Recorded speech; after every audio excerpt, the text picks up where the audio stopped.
What's up, guys? This is EJ Holland with the Wolverine.com, back with another Wolverine live podcast here. Along me is co host Zach Libby, who is back in winter gear, wearing matching outfits here after spending some time in sunny Miami. How does it feel to be back in the Midwest, Zach?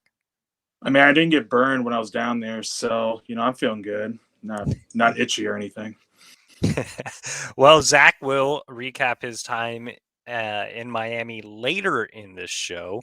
As always, guys, this is our Tuesday recruiting podcast, so we are not answering questions unless you have a super chat. If you do have a super chat, you can hit that donate button, and that money goes towards our travel budget, so Zach can enjoy South Beach and get you information on top recruits.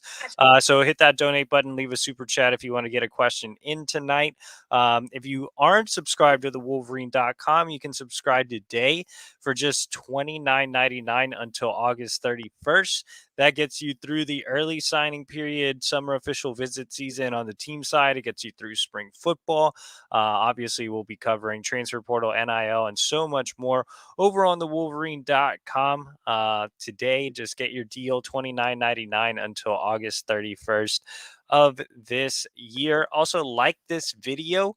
Helps with the algorithm, helps us get in front of other Michigan fans, and subscribe to our YouTube channel. I believe we're about to hit or have hit 21,000 subscribers. So keep making us a big Michigan page on the YouTube by clicking subscribe. It's completely free and you get alerts every time we drop a new video. And yeah, as always, on three over 24/7. So there we go. All right, guys, let's go ahead and dive into this week's show. Michigan, obviously, coming off a big recruiting weekend. They had late 2023 target Cameron Brandt on campus for an official visit, but a lot of the buzz seemed to be around the 2024 recruits on campus, a handful of really highly touted prospects and key targets. Let's go ahead and just talk about the weekend, Zach. What were some of your biggest takeaways from Michigan's first junior day? I'm not really sure if Michigan ever advertises it as an actual junior day, since it's a smaller group of kids as opposed to other schools which have really large junior days with a bunch of guys coming in. But this small but successful weekend, Zach, give us your thoughts. Yeah, I mean, it was nothing but positive reactions from everyone who we have each talked to that attended last weekend. I think what made it so successful was the off the field drama about Harbaugh not having to be questioned anymore. I think these kids know right now, who came, that if they commit and signed to Michigan, Harbaugh would be there in Ann Arbor still. I think also the fact that Michigan made an effort to bring in regional players from areas that are being heavily prioritized. You got the city of Chicago, and the entire state of Ohio. Michigan has successfully landed some Chicagoland recruits the past few years and are looking, I mean, obviously to reap the rewards of back-to-back Ohio State wins by plucking away talent from their own backyard. I think plus, having those two four-star recruits from the state of Georgia be in attendance as well, Claire Flynn and Heaven Brown Schuler. It signals the fact that I think Michigan is going to continue planting its footing again in one of the biggest hotbeds of recruiting in the 24 class. I think after signing two guys in Georgia last cycle, eyeing recruits who are willing to leave the comfort of the South and play at the highest level of college football is the right move, which should result in possibly more of a Peach State vibe in Ann Arbor this coming December. So overall, good reactions. We'll see if it results in commitments in any time soon from either Brandt, as you mentioned, or any of the 24 guys who are top targets. Yeah, definitely. So, a couple things from me. First of all, let's start off with Cameron Brandt, just because he is a 2023 guy. National Signing Day for the late period is coming up here soon. I believe we are right at about a week or so to go. So, um, Brandt is a four-star defensive lineman. Michigan recruiting him as a bigger edge. Doesn't really post a ton on social media. That's why you didn't see a lot coming out of his visit. Not a ton of interviews from him either. But he is a guy that, from what I have been able to gather, Michigan is feeling pretty optimistic about whether he makes a decision before signing day or on signing day remains to be seen. But I still like where Michigan is trending coming out of the visit. I think Brandt, who is committed to Stanford, really values the stability at Michigan now that Jim Harbaugh has made it clear that he is remaining in Ann Arbor. Keep in mind that Stanford had a coaching change. They parted ways with David Shaw, which is a big reason why Brandt didn't sign there. Brandt visited no other schools this month except for Michigan, which is obviously a positive for the Wolverines. On top of that, he was really impressed with the pitch from both the football and academic side. When you look at Stanford, yes, they have the elite academics, but they don't necessarily have the elite football. Michigan has the elite academics and the elite football, and that's something that's really appealing. Of course, Michigan is very far away from the West Coast, and I think that's the big thing. If Brandt can bring himself to get past the distance aspect, then I think you will see him make a flip. So I would say that's the biggest holdback with Michigan right now. Moving on to the 24 class, I know there was some disappointment, I guess, among Michigan fans in terms of a lack of commitments. Like you said, Zach, there were zero commitments coming out of the weekend. At least right now, Tuesday night, there's been no commitments as a result of the weekend. But I do think this weekend kind of sets the tone and will lead to some eventual commitments, whether that's later this week or later, in the month in February or later in the spring. I think Michigan has positioned itself well with several of these targets. I mean, you look at the visitors list.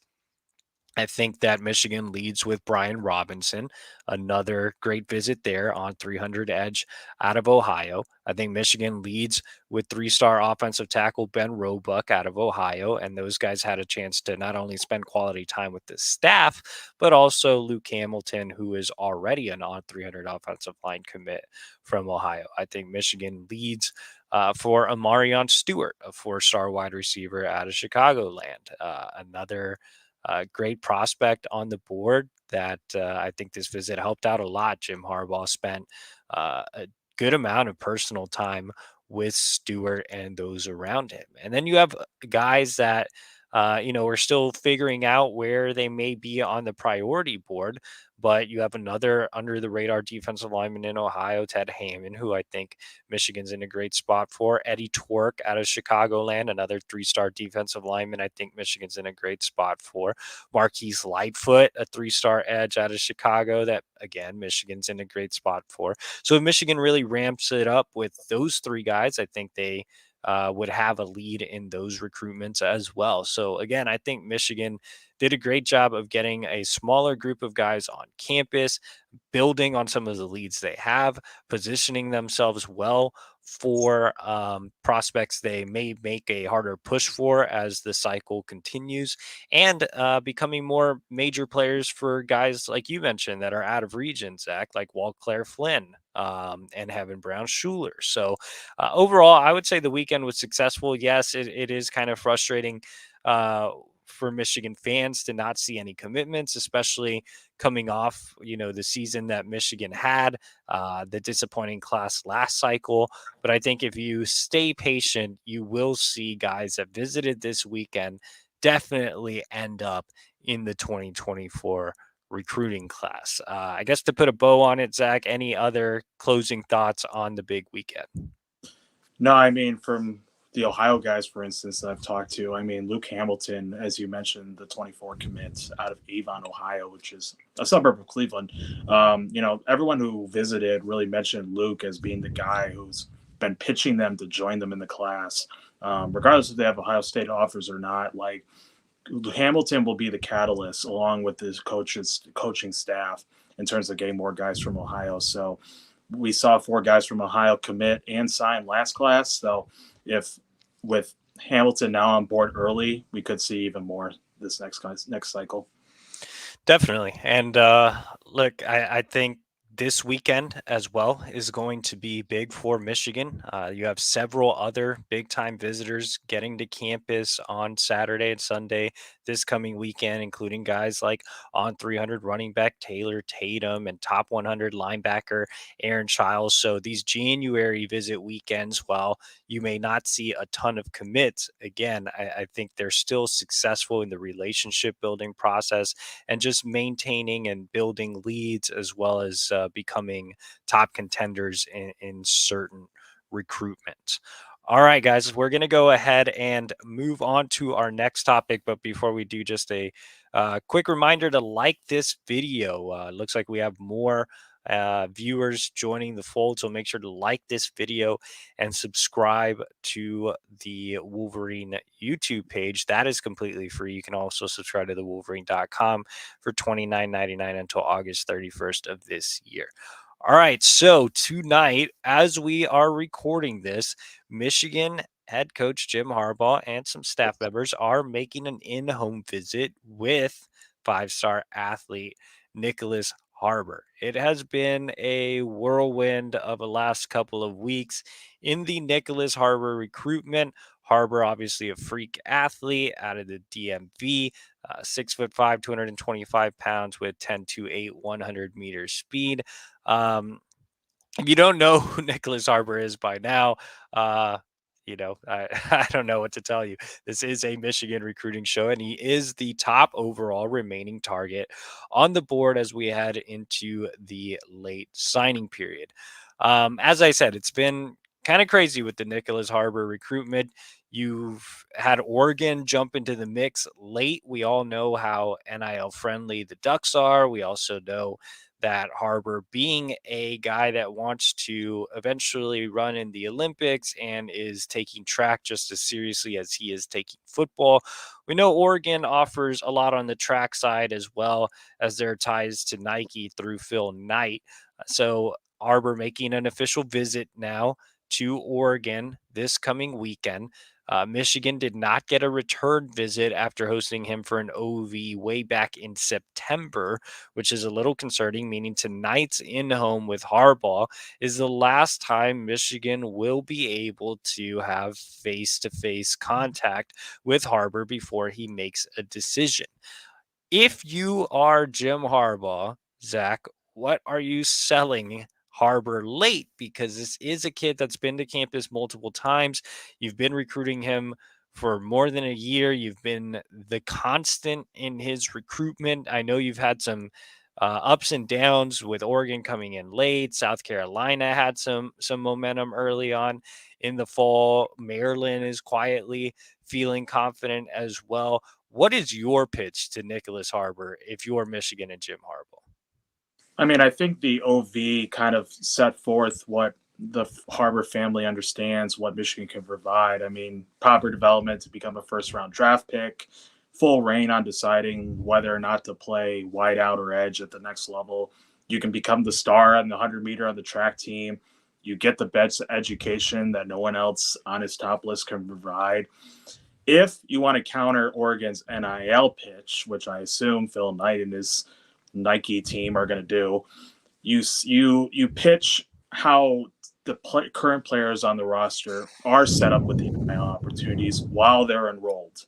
You give examples like Blake Corm. You give examples like JJ McCarthy, guys who didn't come in with NIL but end up getting it because of what they were able to do on and off the field.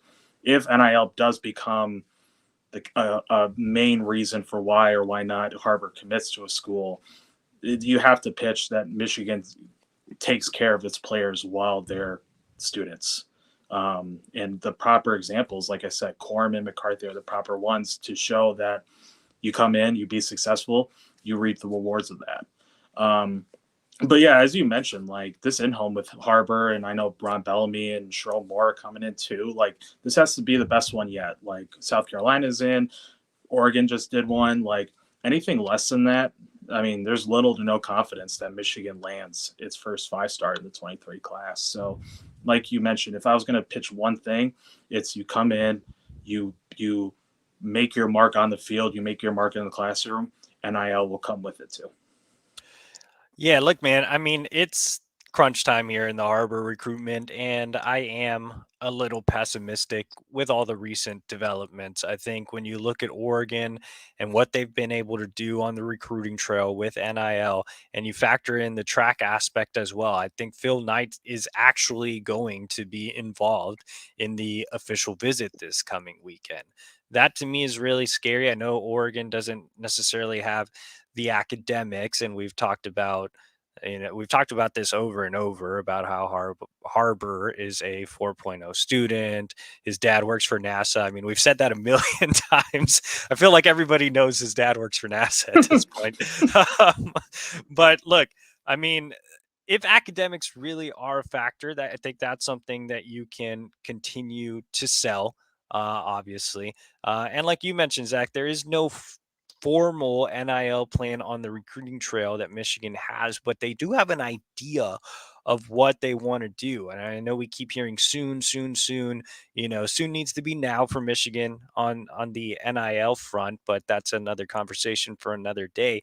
For now, you can talk about what you're looking to do and what plans are coming into fruition in terms of having a base salary and a guarantee, and why you want to keep the culture, and why development and culture at Michigan can supersede what Oregon has to offer in upfront dollars, right? So I do feel like there is something to sell on that end. And like you said, Zach, there are examples. It's not like you can't point to anybody. You can point to Blake Corum. You can point to JJ McCarthy. And those are guys that can be used as real examples and real dollar figures on top of what you are projecting with your base salary plan. So I do feel like there's some wiggle room there, and it helps that Harbor is a really um, well educated kid, well thought out kid that has been pretty measured. And I do feel like Harbaugh can win this recruitment from a personal standpoint. I mean, his resume as a head coach, I feel like, is better than anybody else recruiting him right now. And Harbaugh's development, his experience, having coached in the NFL as well, being a player in the NFL as well, has to be appealing to a guy like Harbor. And even though Michigan doesn't have the track program that Oregon does or that South Carolina does, they recently renovated the indoor track facility. Harbor has a connection to the track program through women's star Zaya Holman, who is part of that magnificent comeback that went viral on social media this weekend. And she has been involved with the Michigan staff in the recruitment of Harbor. So I feel like there's still a chance. And like I said earlier, Michigan's been the constant. I mean, Oregon came in late. South Carolina didn't really have a ton of buzz until, closer to the summer and into the fall. I guess Maryland has been a contender for a while as well, but it's always seemed to we no matter what has happened in this recruitment, we've always seen Michigan stick around and stay a major player, and that kind of culminates tonight as Jim Harbaugh and company are making their final pitch. And we will have a lot more on Nyckoles Harbor and his in-home visit. Once that concludes, we'll be gathering information all night, and we'll have exclusive updates over at the Wolverine.com, which, remember, is $29.99 until August 31st. We do have a super chat we want to get to since we are limited on time. And there we go. Our producer, Hutch, finally coming through with a timely Ric Flair gift. But he says, cold beers, gents, amazing. We are still using the word disappointing, discussing 23-24 recruiting after going 25-3 with back-to-back Ohio State pummelings and Big Ten championships. Feels like Jaden Davis is needed to turn the entire narrative. Zach, do you agree with that sentiment? Do you think Jaden would turn the narrative? I mean, he would, but I mean, there's also like three or four or five other guys that can do that too. I think it's just a matter of closing out recruitments with some of these guys. I mean, we've talked about Jordan Marshall quite a bit. We've talked about Brady Prescorn quite a bit. We talked about Brian Robinson quite a bit. Like, there has to be some sort of closing soon before Michigan fans get antsy, or relive 23 recruiting the prior offseason. So, I mean, Jane Davis is obviously a name. He's the biggest name, but there's other guys in the conversation too who, if you close out with them, I think optimism will persist leading up to December.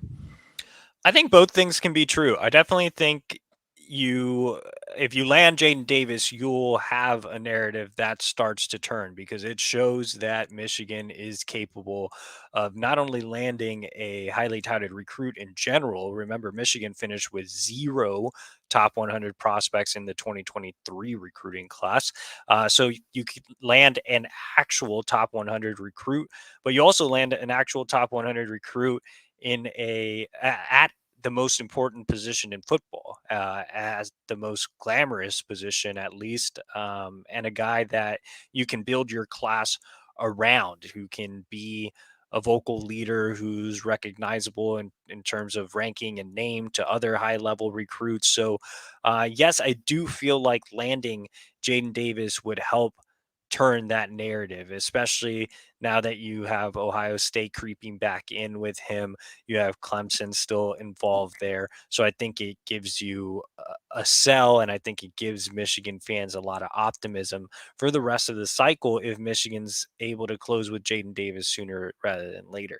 But aside from Jaden Davis, even if you don't close with Jaden Davis and Davis wants to keep playing the waiting game, like you said, Zach, there are a lot of guys Michigan leads for right now. And we talked about it at the top of the show. Guys that were on campus this weekend, guys like Brian Robinson, guys like Amarion Stewart, uh, Jordan Marshall, who you said was on campus a couple weeks ago, Jacob Oden, who was on campus a couple weeks ago and returned for a surprise visit on Monday, which, if you're a subscriber to the Wolverine, you read it there first. But yeah, I mean, I feel like if you start closing with some of those highly touted guys, like a Stewart, who's a 4-star, or Robinson, who's an on 300 guy, or Marshall, who's a top 100 prospect, or Odin, who's an on 300 legacy, or Blake Frazier, who's another top legacy recruit. I mean, these are guys that can start building the foundation of the class, be vocal leaders that are very highly ranked and outrank most of the guys he finished with in 2023. So I think both things can be true. I think you can land Davis and really change that narrative, or I think you can land some of these other big time targets at different positions and start changing the narrative as well. So that's kind of my take on it. Let's go ahead and go down to our last topic. And I was going to say our next question, but this is not the Wednesday show. This is our Tuesday show, which is our structured podcast. If you guys want your questions answered, like Shane, and again, Shane, we appreciate your $9.99 super chat. If you want your questions answered, like Shane, click the donate button, leave a super chat request. That money goes towards our travel budget, so we can get around the country, see top recruits, and bring you guys exclusive information. And in fact, your super chats paid for Zach's trip to Miami, where so shout out to everybody on the YouTube channel. See, if you want us to take more trips and see more Michigan recruits and get the brand out across the country from a media aspect, then keep sending those super chats. Zach was able to head over to South Beach and see several Michigan targets, even a commit in top 100 2025 cornerback Chris Ewald out there in his time in the Sunshine State. Zach, what were some of your highlights from getting out to the Battle Miami event and seeing, like I said, a ton of Michigan targets in action? Yeah, so we ended up talking to over 20 recruits with offers, and that's not including the guys who have either visited or have had contact with the staff. So that's over 2 dozen guys. They came from Florida, they came from Texas, they came from California. One was from Las Vegas, a few from Georgia. Obviously, the guys from Michigan with Sound Mind, Sound Body, Pennsylvania. It was just good to get a sense of like how Michigan has been able to sell its brand out of region. So you're talking about the deep south, you're talking about the west coast, you're talking about the Lone Star State. They're also able to sell the opportunity to be a part of Big Ten titles and to be a part of college football playoff appearances. And to some that may be surprised, yes, winning still matters to recruits. These recruits too, some of them have never even seen snow before, let alone travel or live in Michigan or in the Midwest. it was also evident like how much the Michigan staff goes the extra step to developing close contact with prospective recruits who aren't who are out of region. I mean, that could mean either visiting them at their school or placing phone calls weekly or even like texting back and forth often. I'll give you an example like Burdell Richardson. He's a 2024 four-star wideout out of Tampa. Right before his first game on the second day of the tournament, and right before we started talking, like for an interview, he actually told me that he just got off the phone with wide receivers coach Ryan Bellamy. Another example, Jamie French, a 2024 top 100 wideout from Jacksonville. He has known linebackers coach George Hilo for a better part of 3 years, just because of their tie to the city, and that resulted in French wanting to take a visit to June and just to connect further with Hilo and obviously Bellamy as well. Um, but yeah, like you mentioned at the tournament, Michigan had one verbal commit, competing in Ewald, who's out of Hollywood, Florida, just south of Fort Lauderdale. Um, the biggest takeaway on the field from Ewald was that he played a lot of safety for DEFCON 1. He's projected to be a cornerback because he's listed at 6'1" and 170, but at his school, he plays all over the secondary. So he shows that versatility. Another takeaway was just from talking to Ewald and his coaches was how ready he was to commit. Even before he committed, he took some time off to delay his commitment. So Michigan probably could have got a commit earlier than December. And if you look at it from other classes, like Michigan didn't land its first 23 recruit until November of the junior year. And then with the 24 class, the first commit didn't commit till June leading into his junior year. So Michigan's about 6 months ahead of the prior classes with the 25 class. With Ewald, he mentioned his relationship with Steve Clinkscale, who has prioritized Ewald all the way to June of 2021, when Ewald took his first visit to Michigan and ended up coming 3 separate times.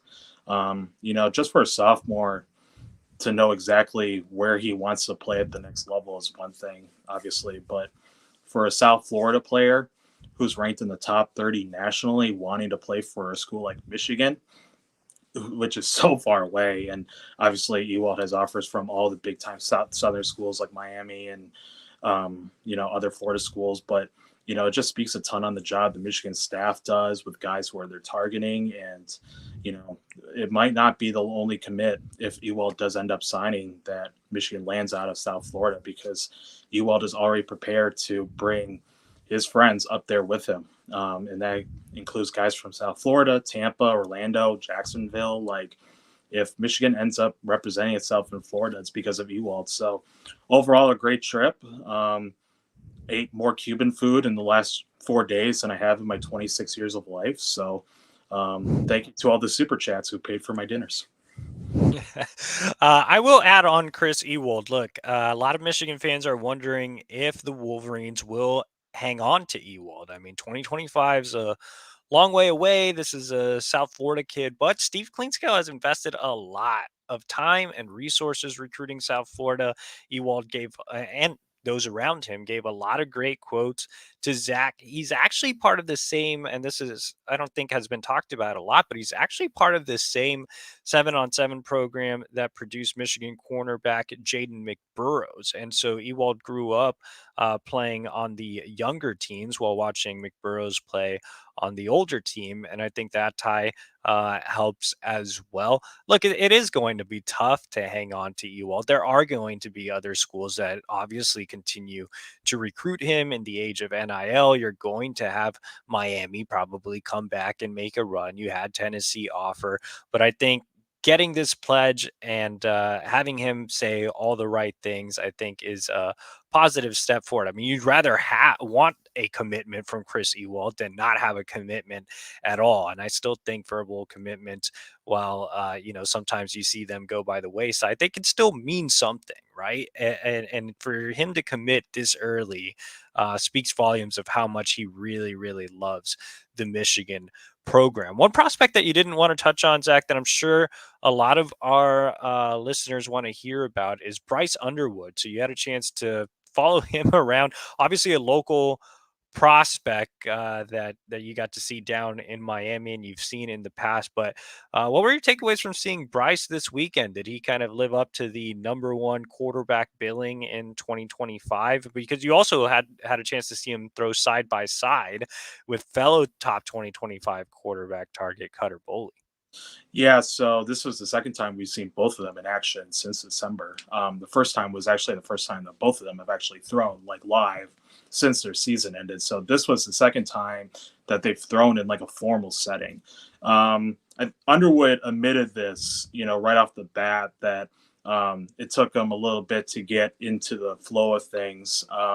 During his first game, his first two passes were interceptions, but ended up throwing some dimes to like Michigan targets, including CJ Sadler and Michigan State commit Nicholas Marsh. Like in terms of just him finding his groove, like he's able to just like pick himself up and come out of adversity, especially when like at that moment, like so many people were the amount of eyes that were on Underwood when he was playing. I think he can just let himself be in the moment and just find his, what makes him so talented with his dual threat ability.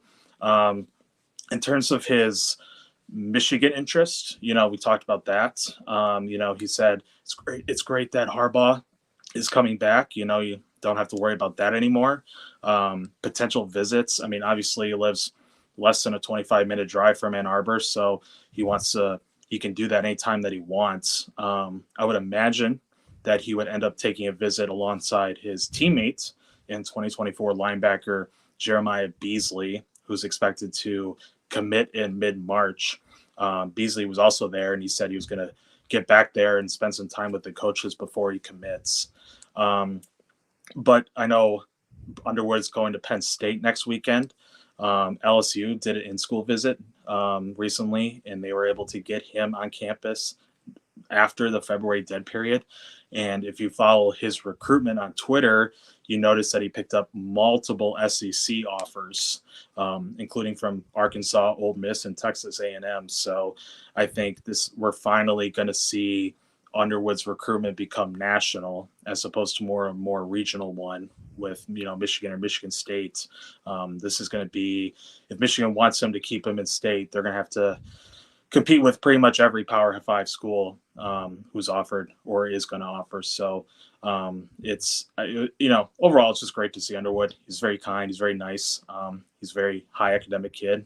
He likes the tradition of Michigan. So I think he also understands what it takes to be a Michigan player, just because he's lived in the Detroit area for so long. So overall, I think against national competition, he held his own and ended up succeeding against the odds of him, struggling a little bit in the early end. Well, that about does it for us, guys. We are over time. Like I said earlier, make sure to like this video. It helps with the algorithm, gets it in front of other Michigan fans. Subscribe to our YouTube channel. And as always, we appreciate you guys for taking the time to join us. And if you're not a subscriber to the Wolverine.com, make sure to take advantage of our promotional deal, $29.99 through August 31st of 2023. Like I said, as well,